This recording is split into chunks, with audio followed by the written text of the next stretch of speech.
बाप 6। फिर वहां से निकलकर वो अपने वतन में आया और उसके शागिर्द उसके पीछे हो लिए। जब सब्बत का दिन आया तो वो इबादत खाना में तालीम देने लगा और बहुत लोग सुनकर हैरान हुए और कहने लगे कि ये बातें इसमें कहां से आ गई और ये क्या हिकमत है जो उसे बख्शी गई और कैसे मौजज़े उसके हाथ से जाहिर होते हैं।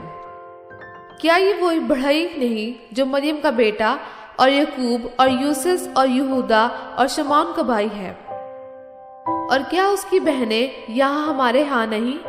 बस उन्होंने उसके सबब से ठोकर खाई। यीशु ने उनसे कहा, नबी अपने वतन और अपने रिश्तेदारों और अपने घर के सिवा और कहीं बेइज्जत नहीं होता। और वो कोई मौजज़ा वहां ना दिखा सका, सिर्फ थोड़े से बीमारों पर हाथ रखकर उन्हें अच्छा कर दिया। और उसने उनकी बेइत्तेकादी पर ताज्जुब किया। और वो चारों तरफ के गांव में तालीम देता फिरा। और उसने उन 12 को अपने पास बुलाकर 2-2 करके भेजना शुरू किया और उनको नापाक रूहों पर इख्तियार बख्शा और हुक्म दिया कि रास्ते के लिए लाठी के सिवा कुछ ना लो, ना रोटी, ना झोली, ना अपने कमर बंद में पैसे, मगर जूतियां पहनो और 2 कुर्ते ना पहनो। और उसने उनसे कहा, जहां तुम किसी घर में दाखिल हो तो उसी में रहो जब तक वहां से रवाना ना हो। और जिस जगह के लोग तुमको कबूल ना करें और तुम्हारी ना सुने, वहां से चलते वक्त अपने तलवों की गर्द झाड़ दो ताकि उन पर गवाही हो। और उन्होंने रवाना होकर मुनादी की कि तौबा करो। और बहुत सी बदरूहों को निकाला और बहुत से बीमारों को तेल मलकर अच्छा किया। और हेरोदिस बादशाह ने उसका जिक्र सुना क्योंकि उसका नाम मशहूर हो गया था।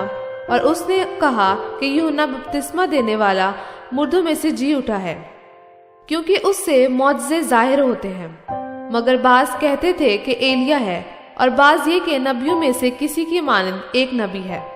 मगर हेरोदिस ने सुनकर कहा कि यूहन्ना जिसका सर मैंने कटवाया वो ही जी उठा है, क्योंकि हेरोदिस ने आप आदमी भेजकर यूहन्ना को पकड़वाया और अपने भाई फिलिप्पस की बीवी हेरोदियास के सबब से उसे कैद खाना में बांध रखा था, क्योंकि हेरोदिस ने उससे ब्याह कर लिया था।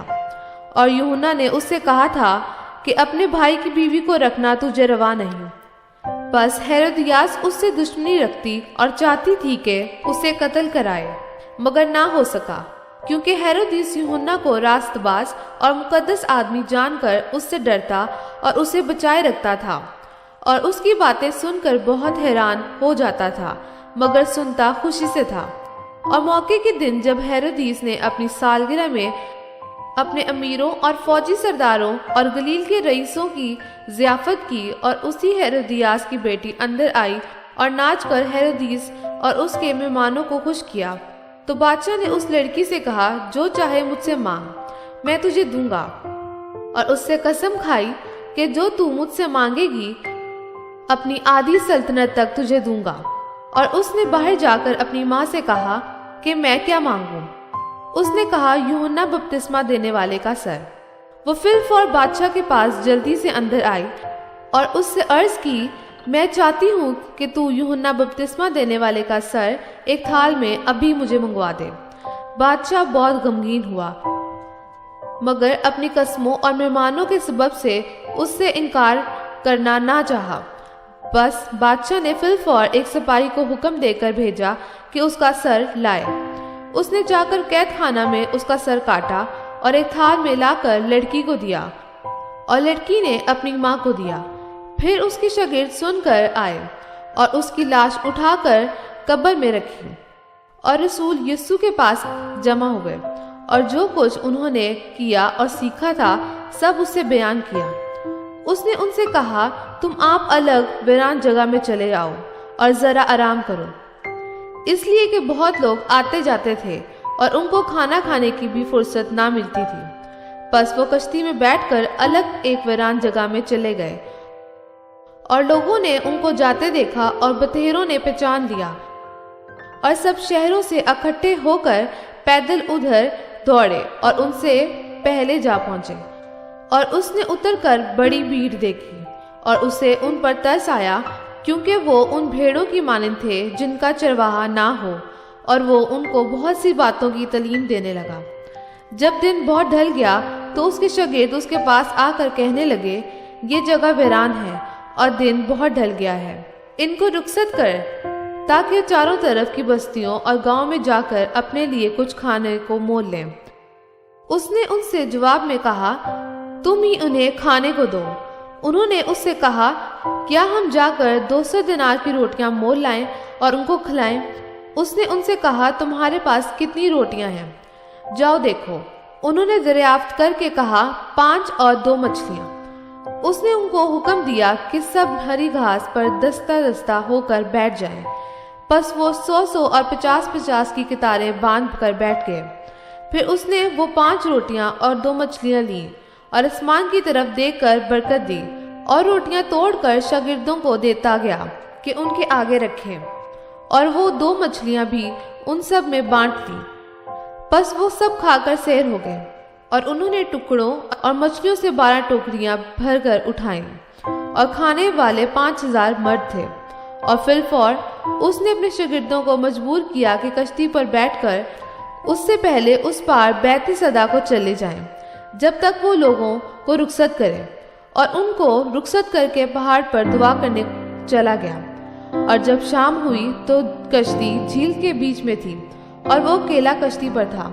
जब उसने देखा कि वो खेलने से बहुत तंग है क्योंकि हवा उनके मुखालिफ थी, तो रात के पिछले पहर के करीब वो झील पर चलता हुआ उनके पास आया और उनसे आगे निकल जाना चाहता था, लेकिन उन्होंने उसे झील पर चलते देखकर ख्याल किया कि भूत है और चला उठे, क्योंकि सब उसे देखकर घबरा गए थे। मगर उसने फिलफौर उनसे बातें की और कहा, खातिर जमा रखो, मैं हूँ, डरो मत। फिर वो कश्ती पर उनके पास आया और हवा थम गई, और वो अपने दिल में नहायत हैरान हुए, इसलिए कि वो रोटियों के बारे में ना समझे थे, बल्कि उनके दिल सख्त हो गए थे। और वो पार जाकर गन्नसरत के इलाका में पहुंचे और कश्ती घाट पर लगाई।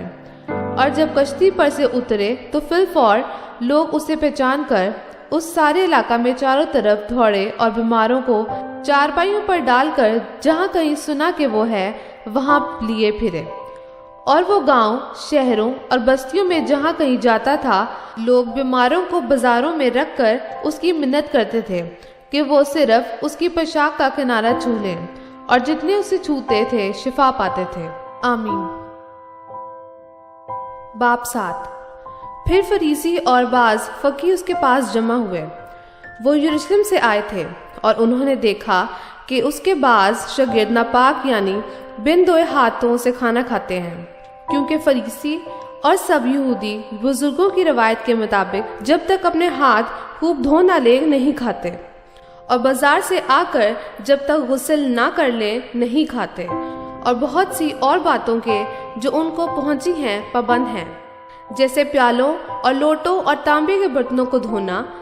बस फरीसियों और फकीयों ने उससे पूछा, क्या सबब है कि तेरे शागिर्द बुजुर्गों की रवायत पर नहीं चलते, बल्कि नापाक हाथों से खाना खाते हैं? उसने उनसे कहा, यसाया ने तुम रियाकारों के हक में क्या खूब नबूवत की, जैसा कि लिखा है, ये लोग होंठों से तो मेरी ताजीम करते हैं, लेकिन उनके दिल मुझसे दूर हैं, और ये बेफायदा मेरी परस्तिश करते हैं, क्योंकि इंसानी एकाम की तालीम देते हैं। तुम खुदा के हुक्म को तर्क करके आदमियों की रवायत को कायम रखते हो। और उसने उनसे कहा, तुम अपनी रवायत को मानने के लिए खुदा के हुक्म को बिल्कुल रद्द कर देते हो, क्योंकि मूसा ने फरमाया है कि अपने बाप की और अपनी माँ की इज्जत कर, और जो कोई बाप या माँ को बुरा कहे वो जरूर जान से मारा जाए।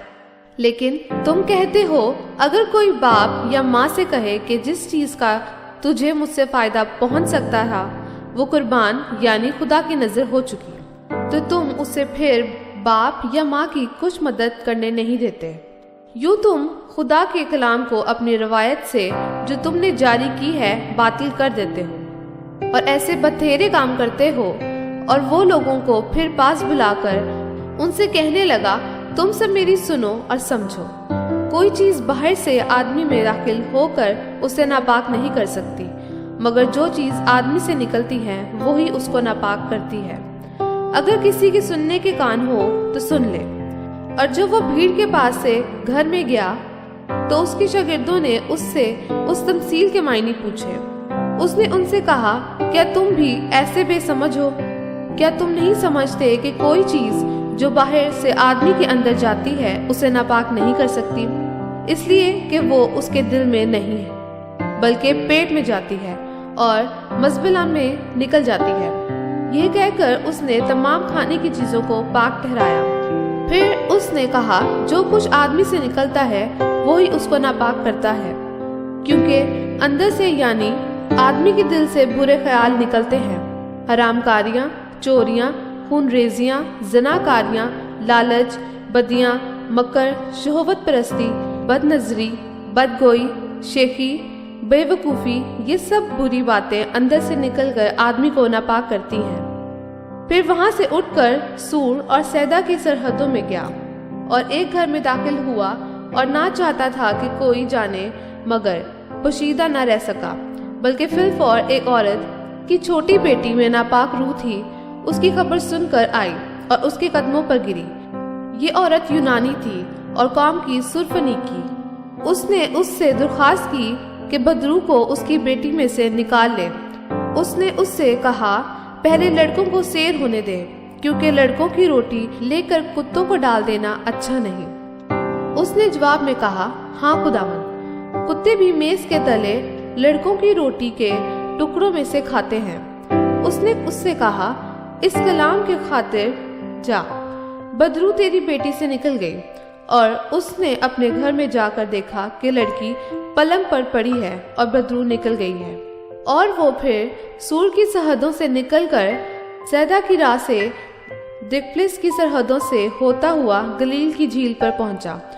और लोगों ने एक बहरे को, जो हकला भी था, उसके पास लाकर उसकी मिन्नत की कि अपना हाथ उस पर रख। वो उसको भीड़ से अलग ले गया और अपनी उंगलियां उसके कानों में डाली और थूक कर उसकी जुबान छुई और आसमान की तरफ नजर करके एक आह भरी और उससे कहा, फतह यानी खुल जा। और उसके कान खुल गए और उसकी जुबान की गिरा खुल गई और वो साफ बोलने लगा। और उसने उनको हुक्म दिया कि किसी से न कहना, लेकिन जितना वो उनको हुक्म देता रहा उतना ही ज्यादा वो चर्चा करते थे। और उन्होंने नहायत ही हैरान होकर कहा, जो कुछ उसने किया सब अच्छा किया। वो बहरों को सुनने की और गूंगों को बोलने की ताकत देता है। आमीन।